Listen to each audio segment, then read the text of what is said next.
That was really interesting, and thank you again, Melanie, for reading out Lindsay's paper. I think it was great to have that addition as well, even though she can't be here. Yes, I can't replicate her expertise. I might just go straight to the audience because we are running a little bit over time. Are there any burning immediate questions for either? No. If not, I might say. Oh, sorry, Sarah. Yes. Yeah.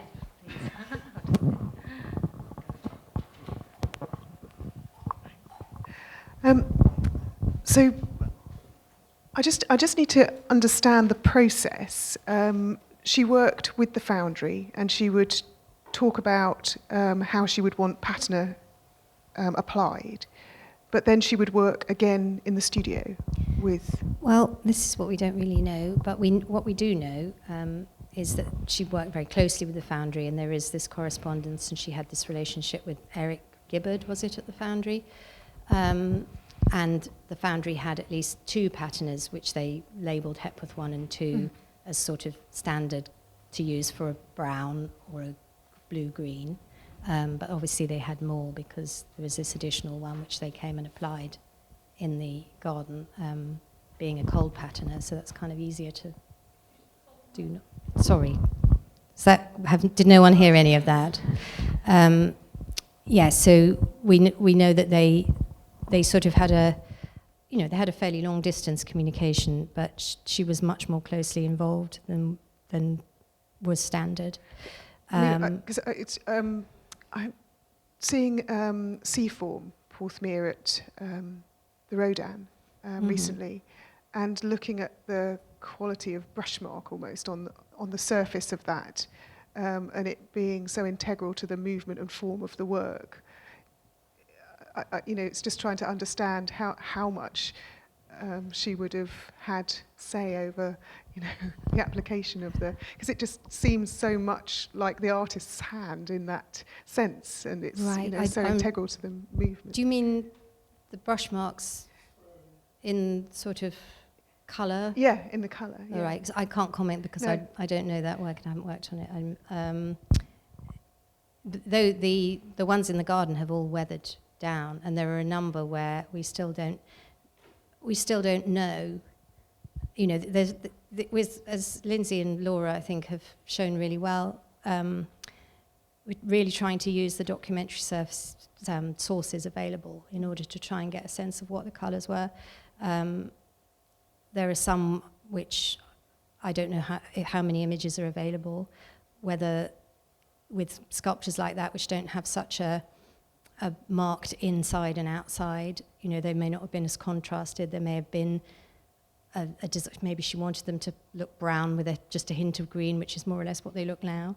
But certainly there are many sculptures in the garden that have gone down to that sort of general greenish-ness because of the policy of just maintaining and trying not to change and doing what's necessary, which has been... but I just wanted to say what I almost said at the end there, which is, we really want to carry on building on this understanding about how Hepworth used colour on bronze and what she wanted, and it may not be possible to tell, and there are these conflicting quotes from her about weathering, but it is something that concerns the wider museum world. I was asked a few years ago by SF MoMA. They said, can we take the sculptures in the garden in St Ives as that's how they should look? So if we've got those, we should take them as our model. And I was like, no, you really can't, because most of the time we don't know. You've got to try and look back at the if there are original images and so on. But we just need to keep going with this, I think.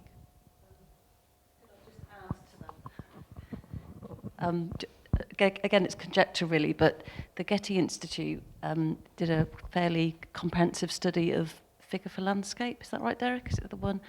And using all their resources, funding and technology, they did identify on top of the chemical patina several layers of wax and pigment, which maybe Hepworth might have added herself or altered the patina after it had come back. There definitely correspondence to and fro to alter things. So I can't really say, but it's nice to think of the chemical patina achieved by chemicals, but then also wax and pigments on top can really affect and change the look of the sculpture.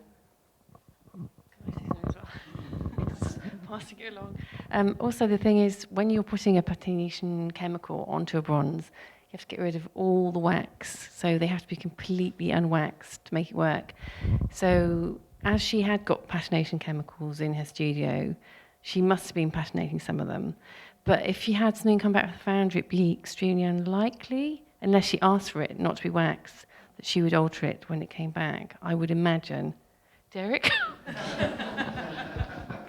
Well, can I suggest that bronzes get marked, rubbed, especially when they're being moved around, and it would be sensible to have, as it were, a first aid kit of chemicals for correcting things. Yeah, I think that's probably what that stuff is. I think there's one bit of, sorry, Sarah, to go back to what you did ask, I think there is one letter or something in the earlier days when she wasn't using Morris Singer. She says, I've had to sort this out. It looked awful, and it looks like they've sorted it out then on site. But in the later times, I think probably more likely, as Derek's saying, it's a maintenance thing. And in terms of future projects, what we've always lacked is any proper description of patinas. Brown with a bit of green is really not quite adequate. For geology, say, you can describe a rock very precisely so that somebody on the other side of the world knows exactly what you're talking about. But with a patina, at the moment, you can't. And we just don't have the language yet, and I don't know how we get around it. But it would be great to have some movement in that direction. I hope that was none. Readers were around. I think Hannah. But just very quickly to add to some of these points, this is obviously the launch of the Hepworth Research Network, but what I hope to do, and we've been inviting curators and people who look after other collections who hold Hepworths within their collection, and the aim is that as this grows and continues, we will have sort of representatives attending from collections such as National Galleries of Scotland, where there are these Hepworth holdings, and perhaps these conversations can be a bit more joined up about how they are treated, so there's a sort of consistent approach to dealing with these questions that we're talking about between artist intention and conservation. Hannah? Well, my question was actually quite related to your point, Eleanor, and as much as I was wondering if there's any correlation, just building on the previous question about the application of patinas and when we can tell, or when a trace of Hepworth's hand versus a kind of foundry patination has been done, and if there's any correlation between those early wartime kind of plaster works where presumably that's all Hepworth and she's applying the paint in that way, and if there's any kind of linking that can be done across material so that it's not just considering kind of the application of patina, but the application of colour more generally, maybe. Mm.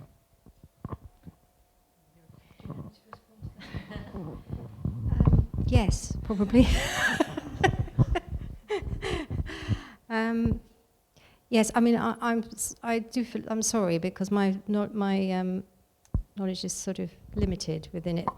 But yes, I think looking at the colour, I mean, even like Chris was talking about the colours of stones and things, and the sort of the way she changed the interest in surface is an area which I think, the more people talk about that, look into that, would be extremely helpful for this issue of how the bronzes should look. Yeah. Just a slight note on that.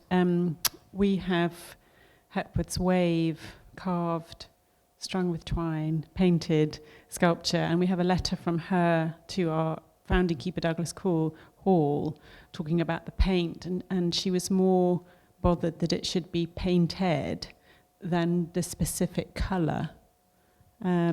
So almost that combination of wood and twine and paint was the key thing, and then the specific shade of paint came after that. I think that's very interesting. What struck me actually across the talks was this idea that actually Laura mentioned as well, that in everything that she was making across materials, she was finding her own way of making. And you mentioned this idea that in terms of patina, she was finding her a unique way of using, of colouring bronzes. I think was that in Lindsay's. But it seemed to chime with something that she wrote in the letter to Sadie Spate about finding a way of connecting colour and form that, what did she say? It was something that no one else has done, apart from maybe Leslie in architecture. I wonder what she meant by that. Do you have a thought? Yes, I'm not that aware of colour in his architecture because he was very much a white interiors man. We've got elderly friends who had a sort of art gallery with fine art ceramics in Cambridge, and Sadie Spate used to come in and taught them that there were 17 shades of beige. So I think that she and Leslie had a very acutely calibrated colour sense, but as far as I can gather, and from the Leslie Martin houses, modernist houses that I've been in, they've all had a pure white interior, so I'm not sure where that came from. What do you think she might have meant by her own sort of innovations in terms of colour and form? Well, I suppose at that point it seemed to be the painted plaster that she was talking about, and then the addition of strings, although she didn't mention that particular letter about the colour of the strings. And you presume that they were done with plaster because that was the material that was available during the war. I mean, I'm quite interested in the fact that having used white plaster, when she was able to get more material, she didn't then use a sort of white stone or a white marble. She seems to go into wood and then into casting, if that's fair. So I don't know how much importance the whiteness of the plaster had for her, if at all.